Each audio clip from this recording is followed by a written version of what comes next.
రేవంత్ రెడ్డి గారు నిజంగా పాలమూరు బిడ్డవి అయితే సమాధానం చెప్పు.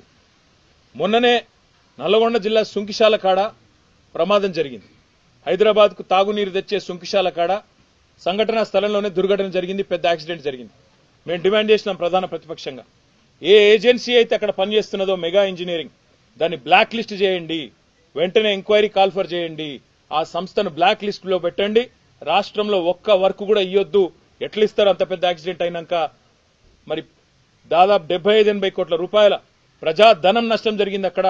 వెంటనే ఎంక్వైరీ చేసి అధికారుల మీద చర్యలు తీసుకొని వాళ్ళను బలిపశువులను చేయడం కాదు, ఆ సంస్థను బ్లాక్ లిస్ట్ చేయమని చెప్పి డిమాండ్ చేసినాం.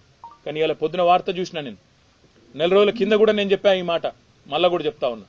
నెల రోజుల కిందనే వార్తలు వచ్చినాయి, కొడంగల్ లిఫ్ట్ ఇరిగేషన్ కూడా మెగా ఇంజనీరింగ్కే కట్టబెడతారు, వాళ్ళకే ఇస్తారు అని. మరి ఈ రోజే పొద్దున వార్త వచ్చింది, కొడంగల్ లిఫ్ట్ ఇరిగేషన్ ప్రాజెక్టును దొంగలు కలిసి ఊర్లు పంచుకున్నట్టు 4350 కోట్ల రూపాయల ప్రాజెక్టు ముఖ్యమంత్రి సొంత నియోజకవర్గం. ఒక సంస్థ తన తప్పిదం వల్ల 75-80 కోట్ల రూపాయలు నష్టం జరిగే పని చేస్తే ఆ సంస్థను బ్లాక్ లిస్ట్ చేయాల్సింది పోయి ఈ రోజు ఆ సంస్థకు తన సొంత కాన్స్టిట్యున్సీలోని పనిని సగం అప్పచెప్పిండు.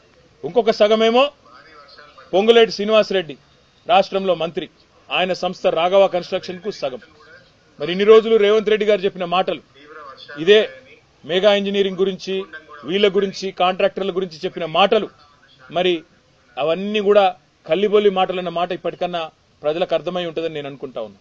ఇన్ని రోజులు నోటికొచ్చినట్టు ఆంధ్ర కాంట్రాక్టర్లని, ఆంధ్ర వాళ్ళకి వర్కులు ఇస్తున్నాడు కేసీఆర్ అని ఇన్ని రోజులు చిల్లర మాటలు ఏదైతే మాట్లాడినావో రేవంత్ రెడ్డి, చెంపలేసుకొని క్షమాపణ చెప్పాల ప్రజలకి.